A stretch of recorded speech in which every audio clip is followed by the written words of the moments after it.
Bismillahirrahmanirrahim. Assalamualaikum warahmatullahi wabarakatuh. Sahabat-sahabat, peserta training RKU, saya sangat mengapresiasi usaha sobat-sobat semua yang sudah merangkum dengan grupnya masing-masing dan dengan fasilitator untuk bertanya hal-hal yang esensial sehingga pemahaman kita lebih utuh.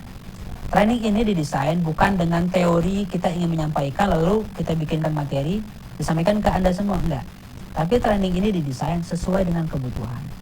Para peserta yang sudah mengikuti Early Circle 1.600 orang lebih, mereka punya keresahan. Mereka ingin merumuskan RKU tapi kadang-kadang tidak tahu caranya atau belum yakin atau masih belum mengerti atau sudah mengerti tapi juga masih ada ganjalan-ganjalan dalam kehidupan sehari-harinya. Makanya dalam training ini insya Allah akan kita elaborasi, akan kita bedah, akan kita dalami semua problem yang sobat-sobat hadapi. Nah, bersama para fasilitator, sobat-sobat mereka pertanyaan-pertanyaan. Jadi akan saya coba ulas setiap pertanyaannya akan saya jawab dan nanti insya Allah sobat-sobat bisa menikmati jawabannya ataupun bisa memperhatikan bagaimana perspektif yang saya tawarkan di EC Academy ya. Saya akan mulai dengan pertanyaan pertama. Pertanyaan tidak mengurut random sesuai dengan apa yang dikasih ke saya dari fasilitator. Pertanyaan pertama. Silakan Kak Anas, 1 menit atau 2 menit dari sekarang, enggak? Baik, teman-teman di tim kita tadi disepakati sebuah pertanyaan yang menarik dari yang tadi dikisahkan sama Kang El. Itu adalah masing-masing sahabat atau keluarga dekat Nabi yang begitu membantu perjuangan Nabi hingga habis-habisan lah bahasanya kira-kira begitu. Itu kita kan bisa lihat RKU-nya dari karyanya yang dia persembahkan, perjalanan dia memperjuangkan apa yang layak dia perjuangkan, dan pasti basisnya kita tahu. Tapi sebetulnya yang ingin kita tahu dan rasanya perlu didiskusikan adalah apa sih yang sebetulnya membersamai di dalam jiwanya, sehingga dia betul-betul mau habis-habisan untuk memperjuangkan apa yang layak diperjuangkan, apa yang menurut dia ini sesungguhnya RKU saya, ini sesungguhnya yang perlu saya perjuangkan, sehingga kita tahu betul bahwa kita tahu betul bahwa karya-karya mereka itu seperti apa. Tapi itu dilandasi atas dasar motivasi apa yang membersamai tauhid yang dia punya. Dan sebetulnya kalau dilanjutkan bagaimana sih Rasul itu mendidik mereka sehingga punya mental dan motivasi seperti itu. Kira-kira itu pertanyaannya kalau saya persingkat dalam 1 menit. Terima kasih. Terima kasih. Baik, Masya Allah pertanyaannya bagus ya.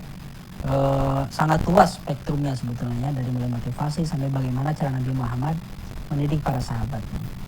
Para sahabat Rasulullah SAW itu memiliki obsesi yang tinggi semuanya. Tapi mereka tahu dengan kapasitas yang berbeda-beda mereka hanya bisa mengerjakan beberapa hal.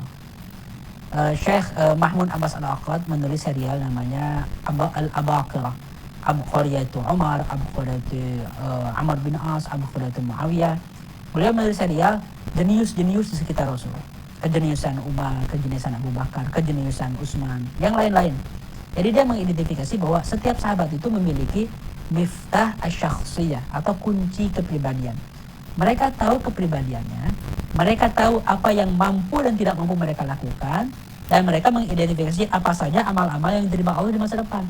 Jadi mereka memilih amal terbaik yang mampu mereka berikan. Nah, mereka tidak switch, mereka tidak berpretensius, tidak berpretensi mampu di satu bidang padahal mereka nggak bisa. Kejeniusan Abu Bakar, kejeniusan Utsman, yang lain-lain. Jadi dia mengidentifikasi bahwa setiap sahabat itu memiliki miftah asy-syakhsiyah atau kunci kepribadian. Mereka tahu kepribadiannya, mereka tahu apa yang mampu dan tidak mampu mereka lakukan, dan mereka mengidentifikasi apa saja amal-amal yang diterima Allah di masa depan. Jadi mereka memilih amal terbaik yang mampu mereka berikan. Dan mereka tidak switch, mereka tidak berpretensius, tidak berpretensi mampu di satu bidang padahal mereka nggak bisa. Khalid bin Walid itu dia masuk Islamnya telat. Kepribadian, mereka tahu kepribadiannya, mereka tahu apa yang mampu. Kejeniusan Abu Bakar, kejeniusan Utsman, yang lain-lain. Jadi dia mengidentifikasi bahwa setiap sahabat itu memiliki miftah asy-syakhsiyah atau kunci kepribadian. Mereka tahu kepribadiannya, mereka tahu apa yang mampu dan tidak mampu mereka lakukan, dan mereka mengidentifikasi apa saja amal-amal yang diterima Allah di masa depan. Jadi mereka memilih amal terbaik yang mampu mereka berikan, dan mereka tidak switch, mereka tidak berpretensius kepribadian. Mereka tahu kepribadiannya, mereka tahu apa yang mampu dan tidak mampu mereka lakukan, dan mereka mengidentifikasi apa saja amal-amal yang diterima Allah di masa depan. Jadi mereka memilih amal terbaik yang mampu mereka berikan, dan mereka tidak switch, mereka tidak berpretensius, tidak berpretensi mampu di satu bidang padahal mereka nggak bisa.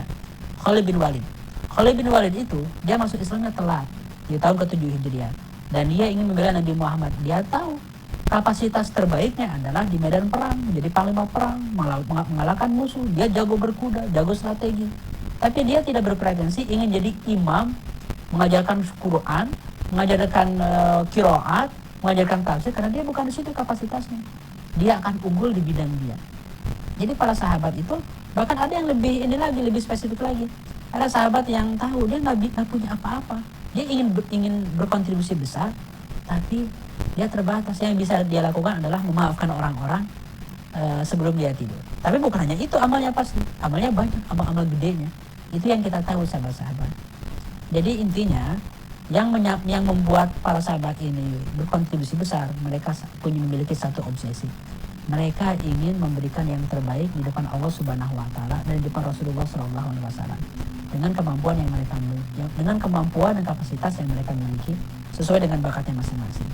Jadi, yang perlu kita tiru di para sahabat adalah obsesi untuk memberikan best achievement di depan agama, di depan Allah dan Rasulnya. Semua sahabat kayak gitu. Bahkan ketika ditanya oleh para sahabat, ya Rasulullah, di surga ada banyak pintu. Apakah ada yang bisa masuk dari semua pintu? Ada, salah satunya Abu Bakar Siddiq. Tapi nanti sahabat-sahabat yang lain itu realistis. Ada yang masuk pintu surga itu lewat jalur infak, ada yang masuk surga lewat jalur misalnya perang, ada yang lewat jalur politik, ada yang lewat jalur misalnya taklim, dakwah, ngajar, macam-macam, beda-beda. Jadi kita juga sahabat-sahabat memang harus fokus memilih apa yang ingin kita kontribusikan di depan Allah dan Rasulnya. Yang jelas kita bisa meniru para sahabat dalam sisi obsesinya. Mereka selalu ingin menampilkan yang terbaik bagi agama. Kita sekarang harus menampilkan yang terbaik bagi agama menurut versi kita di zaman kita. Jadi kalau kita ingin menjadi para sahabat seperti para sahabat, maka tampilkan yang terbaik sahabat-sahabat. Lalu pertanyaan berikutnya tentang bagaimana cara Nabi Muhammad mendidik sahabat-sahabatnya. Wah, ini tema yang sangat luas. Kita nggak bisa membahas di sini. Ini tema implementasi. Bagaimana menciptakan generasi yang mengejar RKU-nya masing-masing, itu tema berbeda. Tapi sekarang tahapan ini minimal Anda harus mengajar sesuatu yang spesifik, yang gede, sebagaimana para sahabat memberikan yang terbaik di bidangnya masing-masing. Gitu kan kawan ya. Insya Allah nanti saya jawab lagi pertanyaan-pertanyaan berikutnya dalam bentuk video-video yang bisa Anda saksikan di ECA Academy. Assalamualaikum warahmatullahi wabarakatuh.